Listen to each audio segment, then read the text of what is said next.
Hi, survivors. I'm Terra Newell, and today I'm going to give a survivor's point of view on the new series based on a true story.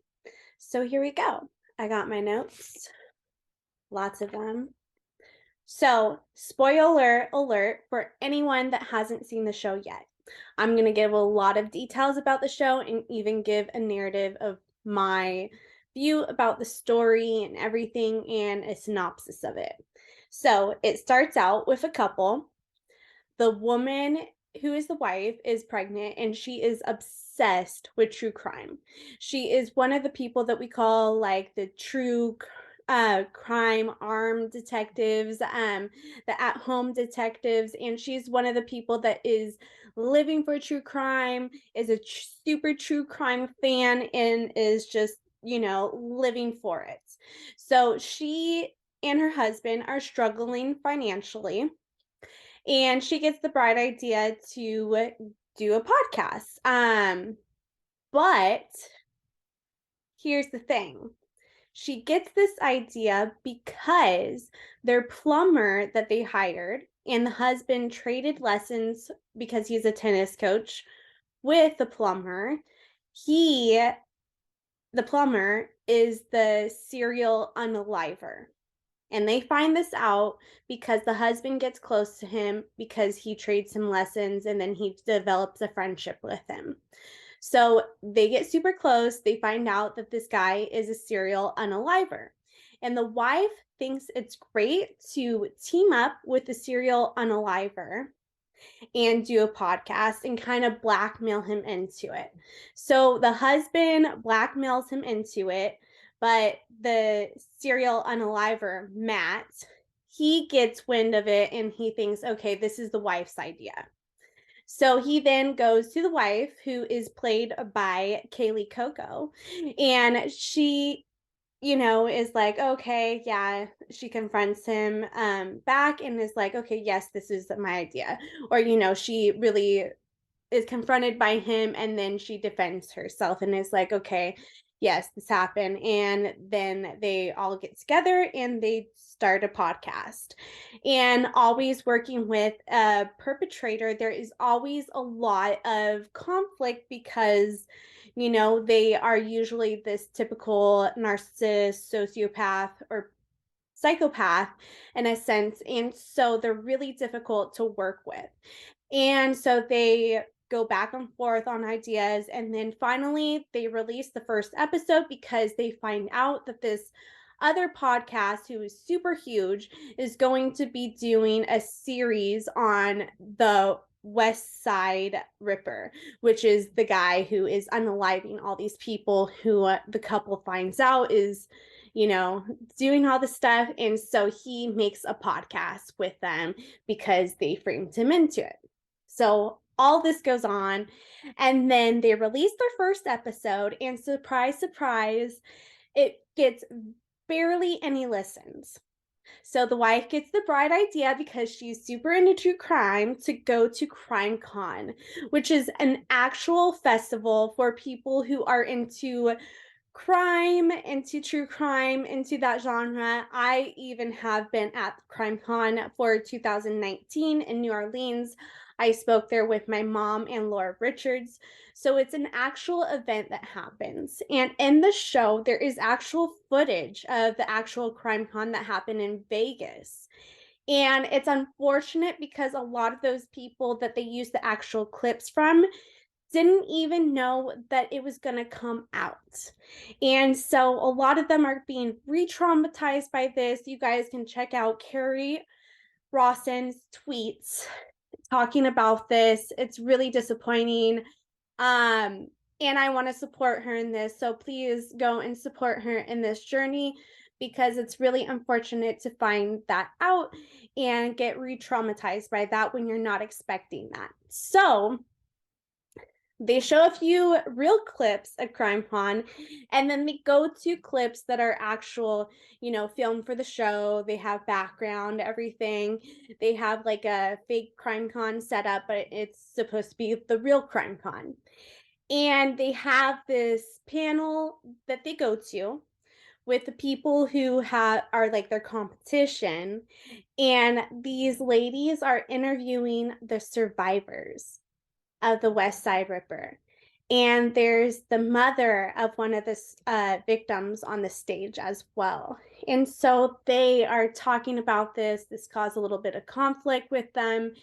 And so they are like, okay, like, oh crap, that this is happening. Like, it's survivor based, kind of, in a sense. And then it's crazy to me because Matt, the guy who is the serial unaliver, then he goes and he confronts the victim.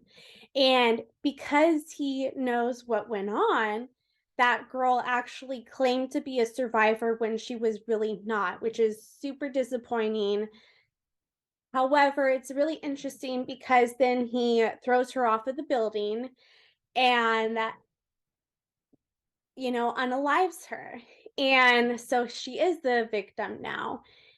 And it's really unfortunate because at CrimeCon,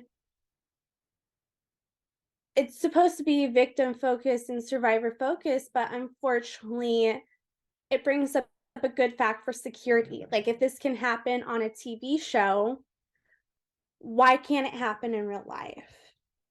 And so I think it's important to protect survivors in that sense and think about maybe having security at these festivals because this could actually happen in real life. And I think that this show is a good example of what can happen and what can happen if someone pairs up with a perpetrator. However, I don't think that it would work out quite like that. I think that the perpetrator would either have conflict and either unalive those people that he's working with, or he would frame them in some sort of way. And so the West Side Ripper, Matt, and then he gets everyone to go to the ballroom, and then he has a live recording of him talking about him unaliving the quote unquote person that pretended to be the survivor that is now the actual victim. And so now the podcast blows up because everybody's tweeting about it, everybody's pushing it out there. And then they have all these offers from Spotify and all these other networks. So then they start to blow up, feeds the psychopath's ego, and then conflict happens in the marriage. There's like, it's rocky road in there, and then they seem to resolve their issues in a sense, and it shows them talking about the baby because they really haven't been talking about the baby that they're going to have, haven't bought anything for it, and then they start talking about that, looking at this house that they're possibly going to buy because they have all this money now.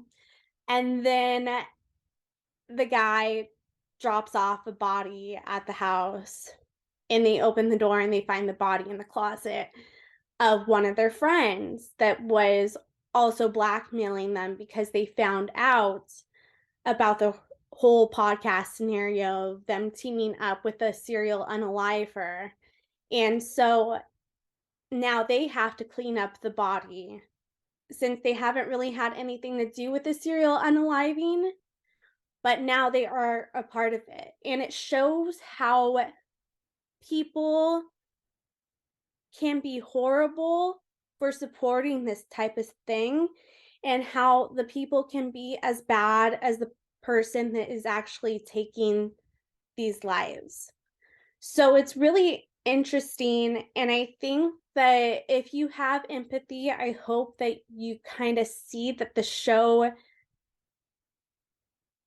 should be seen in the sort of light where survivors need to be taken seriously and that there's a glorification of these perpetrators. So I think it's really important to pay attention to that fact. But if you are someone that maybe is feeding into the ego or feeding into the excitement of true crime, I think that someone might be able to take the show the wrong way. And it really isn't victim focused in the sense, I think that it supports the narrative of the perpetrator. Um, However, I hope that it changes the narrative because it really shows the craze of true crime. So I want to thank you for watching this today. I hope you subscribe. I hope you check out my other videos. And I hope you check out my podcast, The Survivor Squad with Collier Landry. There's a new episode every Thursday. So I hope you guys enjoyed this, and I hope you guys subscribe, and I hope to see you soon. All right. Thanks, survivors. Bye.